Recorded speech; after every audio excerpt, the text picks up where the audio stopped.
Thank you, thank you, thank you. Kim, booyah. Beautiful. Thank you. Thank you. You know, I think soprano and I think, oh, la, la, la, la. But man, yeah, it's good. Thank you. We are ending our series, The Spiritual Journey of Zen.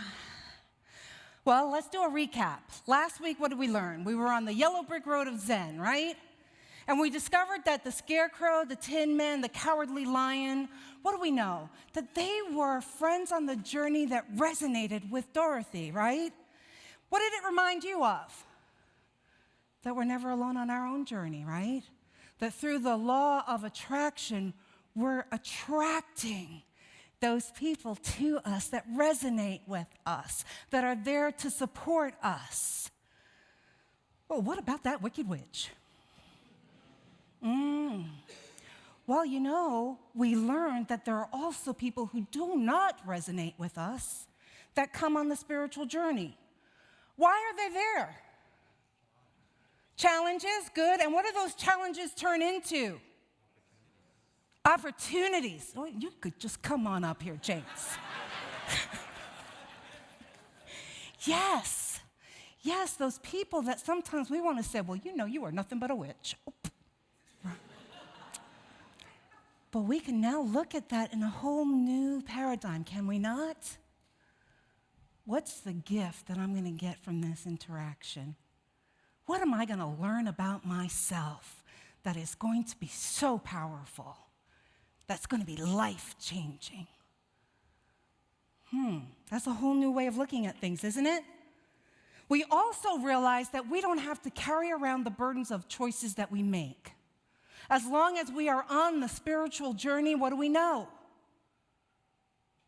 Not rhetorical. What do we know? It's perfect. James, once again. It's perfect, right? Whatever choice we make on the spiritual journey is perfect. Did you hear that? I want you to get that. I want you to get that in your knowing. Don't let those choices paralyze you. If you're on the spiritual journey, connect with Source, discern, allow your soul to make the decision. I'm just going all off script here. Yeah. All right, so we've been using Joey Green's book, The Zen of Us, 10 Spiritual Lessons from Over the Rainbow. And we're using it to support us in this knowing that our soul is wise and it guides us in our evolution of consciousness, right? That's what it is. And Frank today earlier was at the 8 a.m. service and he spoke about the similarities of Zen Buddhism and unity principles. What do we know? There is only one God, right? One power, one presence in the universe, God the good. Maybe today he's feeling a little zen-y, right? Maybe tomorrow a little Jewish. Maybe the next day a little Muslim. It's all just the lens that we put on that we view God. And why am I so enamored with us doing this work? Not because I'm like a puritanical teacher, although some of you probably think that, but that's not the reason. Why do I ask you to do this work? This work of emotional and spiritual self-awareness.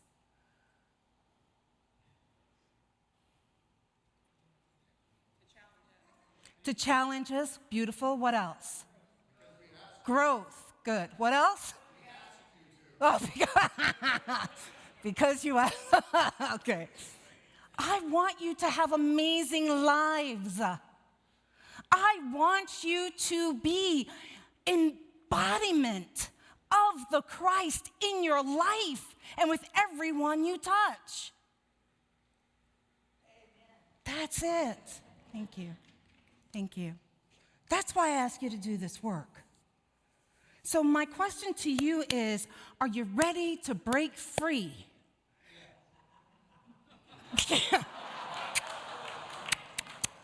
Are you ready to break free from your pattern of control and lack consciousness? Because that's what it's going to take. That's what it's going to take.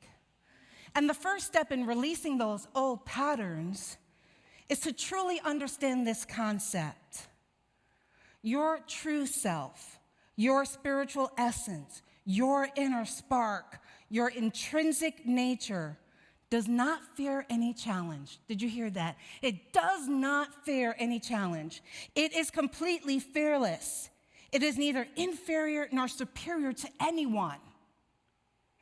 Your true self is pure consciousness, unencumbered by insecurity, apprehension, external circumstances, or the need for approval or control. This pure consciousness can do anything. It's invincible. And if that is true, then why do we falter? We falter because of our human programming here on earth, where we're programmed to be fearful. And when we are feeling fearful, we overcompensate. We overcompensate. And there's a myriad of ways that we can do that, but I'm going to bring up the cowardly lion. What did he think? He believed that to be courageous, he meant to subjugate his subjects and be a little bit of a bully, right? That's what he thought. But the Tao Te Ching, which is the sacred text of Taoism, says this: he who has power over others cannot empower himself. Ooh. And we know that true power comes from our emotional and spiritual self-awareness. That's where it comes from. By our ability to control ourselves, our thoughts, our responses. That's when we become truly powerful.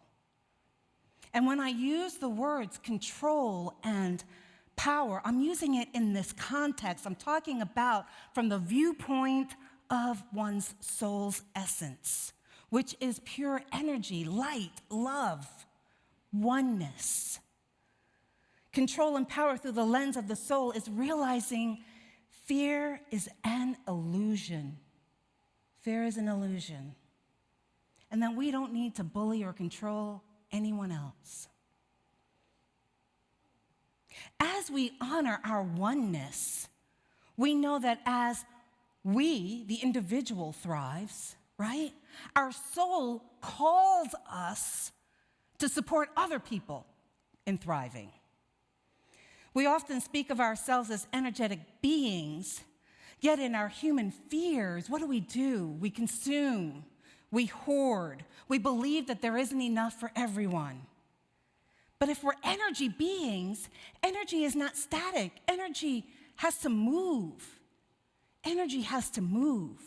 And so that means that we are called to step into alignment with Source and be in the flow. Remember the Zen Buddhist tenet that I've been talking about for the last few weeks? It says, desire is the cause of suffering. Desire is the cause of suffering.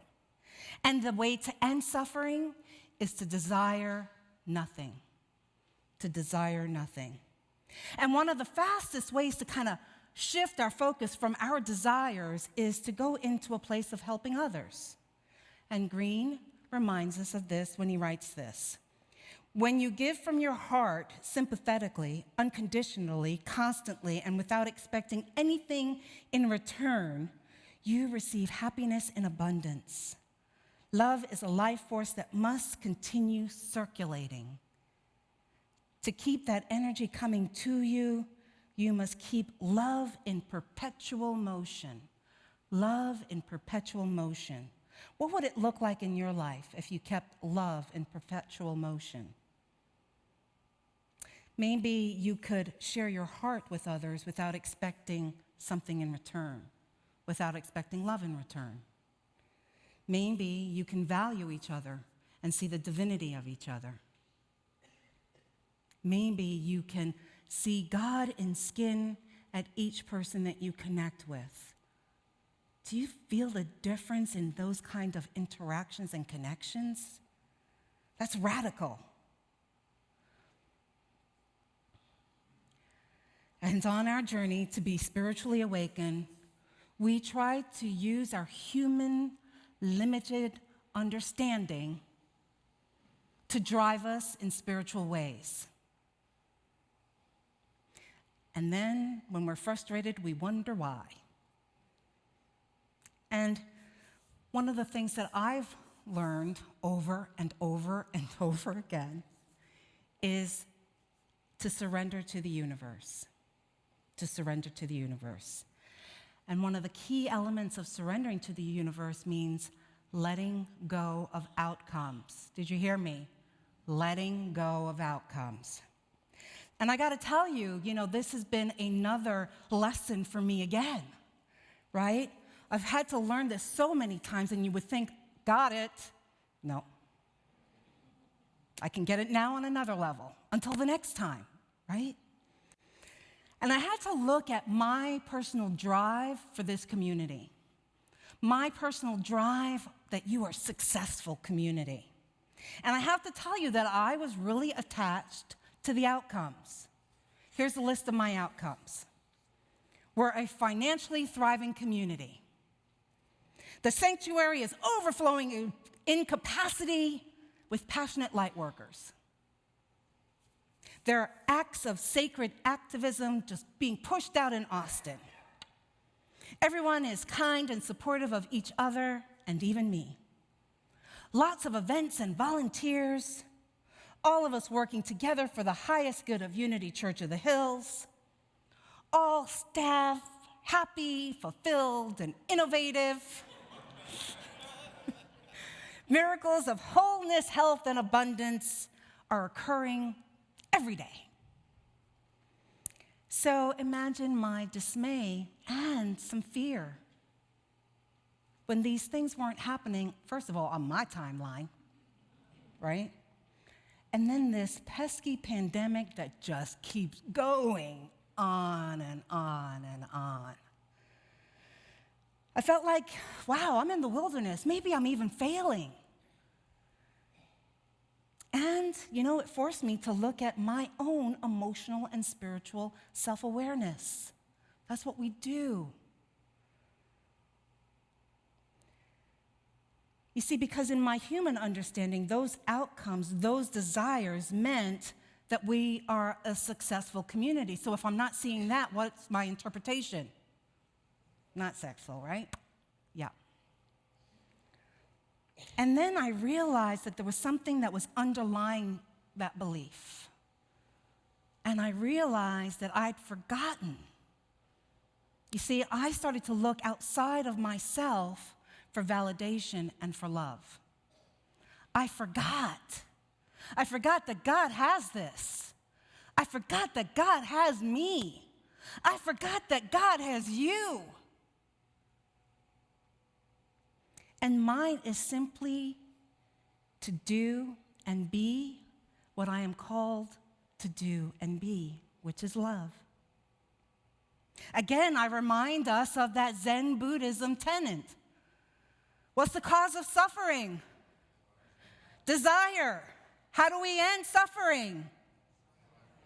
Desire nothing. Desire nothing. So it's just like Dorothy, on her journey. You see, if her desire to return to Kansas becomes an obsession, that would mean she has an attachment to the outcome, right? She is saying that only one outcome is acceptable. But if her desire to return to Kansas is her intention, hear the difference, her intention, she would not be obsessed with the specific outcome. Dorothy would be on her path, intending to get to Kansas, while allowing what? Allowing God and divine order to do its thing. You see, in that space, what she's done is she's put herself in this or something greater. Have you heard that before? This or something greater. So let's clarify a little bit more. Green suggests you no longer feel the need to force solutions. By letting go of your desire and by participating with detached involvement, you open yourself up to infinite possibilities, allowing your destiny to unfold spontaneously in tune with the fluidity of the cosmos. Can you imagine being in the flow of the cosmos? Ooh. So what does that look like in my case? In my case, it means that I continue to listen to divine guidance.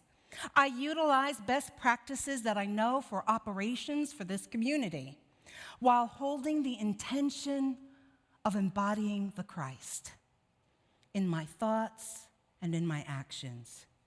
It means I surrender my desires and allow the intentions, the wisdom of the universe to unfold. I'm no longer holding on to what the outcomes should look like. So, if I'm in the flow of all good, does it matter what the outcome is? If I'm on my spiritual journey, doing my calling, doing what I know the universe is asking me to do, does it matter what the outcomes look like? No, it doesn't. Detachment allows the intelligence of the universe to help your intentions manifest themselves. Only by detaching herself from the outcome, surrendering to the intricate cosmic plan of the universe, Dorothy earns the karmic right to return to Kansas. You see, when we release our attachment to how things should be and how people should behave, we allow the universe to inspire us to great heights. We're not bogged down by ego and righteous indignation, because I could do righteous indignation really well, right? But then we start operating at a higher frequency. We become more aware of if there's something out of alignment, we catch it really quick, and then we allow our soul's wisdom to support us through it. We can discern from our soul's purview what is ours to do. Allow it, rise above it, or transform it. How do we get to this next level of being? You can break free from your pattern of control and survival by discovering your true self, by tapping into the universal source of all energy, by becoming aware of your control dramas. You can transform your control dramas into attributes. My friends, this is why we do the work. This is why we do the work. This is why we do the work.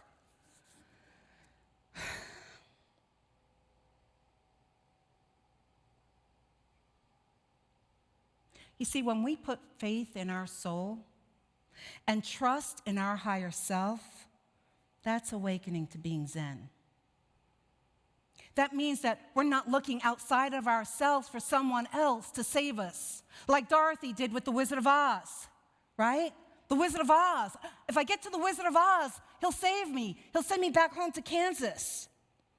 We don't need to put our faith in someone who isn't on the spiritual path. You see, in the Wizard of Oz, what did they discover? Oz was impotent. I said it. Right? He ruled through using tricks and illusions. Right? He used fear and intimidation to keep people at bay. But when you put your trust in someone who lacks integrity and compassion to solve your problems, chances are that someone will be using you as a pawn to solve their own problems.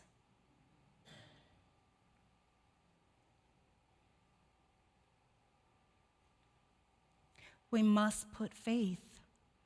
We must have faith. But where do we put faith, my friends? Ourselves, our highest selves. Not the ego, but our highest selves.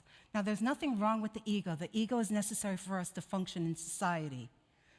But too often we allow our ego to make decisions for us. Hear the difference?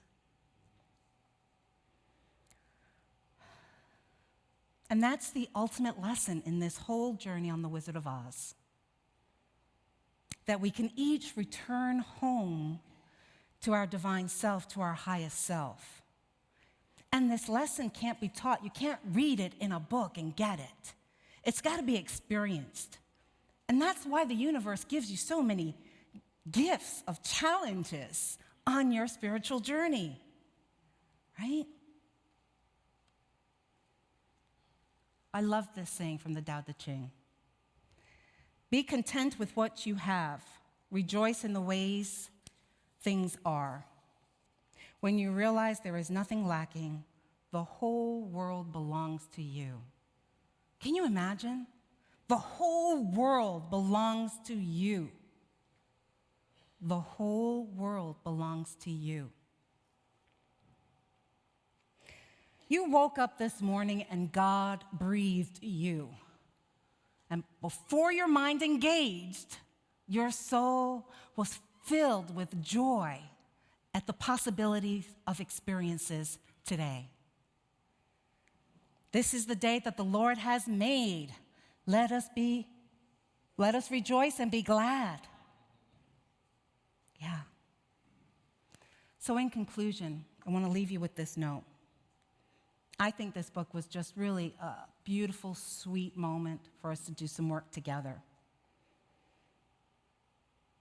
So Green writes this: when you discover the true essence of your inner spark, when you embrace your spiritual nature, well, maybe your nature, when you embrace your spiritual nature, when you live in the here and now, when you are at home with yourself, the creative energy of the cosmic intelligence will flow abundantly and harmoniously, propelling you to fulfill your cosmic purpose easily and effortlessly. Then you will truly know there is no place like home. You are in the right and perfect place at the right and perfect time. Welcome home.